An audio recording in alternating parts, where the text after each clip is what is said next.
जीवन साथी सबसे अजीज होता है। कॉलेज में हैप्पी मैरिड लाइफ पर एक कार्यक्रम हो रहा था जिसमें कुछ शादीशुदा जोड़े हिस्सा ले रहे थे। जिस समय प्रोफेसर मंच पर आए, उन्होंने नोट किया कि सभी पति पत्नी शादी पर जोक कर हंस रहे थे। यह देखकर प्रोफेसर ने कहा कि चलो पहले एक गेम खेलते हैं, उसके बाद अपने विषय पर बात करेंगे। सभी खुश हो गए और कहा, कौन सा गेम? प्रोफेसर ने एक मैरिड लड़की को खड़ा किया और कहा कि तुम ब्लैक बोर्ड पे ऐसे 25-30 लोगों के नाम लिखो जो तुम्हें सबसे अधिक प्यारे हों। लड़की ने पहले तो अपने परिवार के लोगों के नाम लिखे, फिर अपने सगे संबंधी, दोस्तों, पड़ोसी और सहकर्मियों के नाम लिख दिए। अब प्रोफेसर ने उससे कोई भी कम पसंद वाले 5 नाम मिटाने को कहा। लड़की ने अपने सहकर्मियों के नाम मिटा दिए। प्रोफेसर ने और 5 नाम मिटाने को कहा। लड़की ने थोड़ा सोचकर अपने पड़ोसियों के नाम मिटा दिए। अब प्रोफेसर ने और 10 नाम मिटाने को कहा। लड़की ने अपने सगे संबंधी और दोस्तों के नाम मिटा दिए।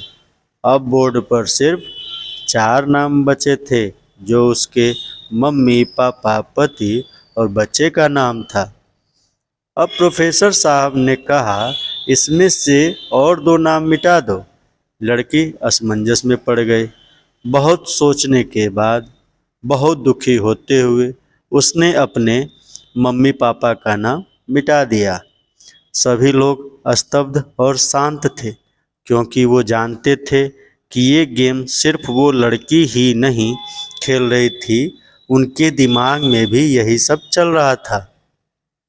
अब सिर्फ 2 ही नाम बचे थे, पति और बेटे का।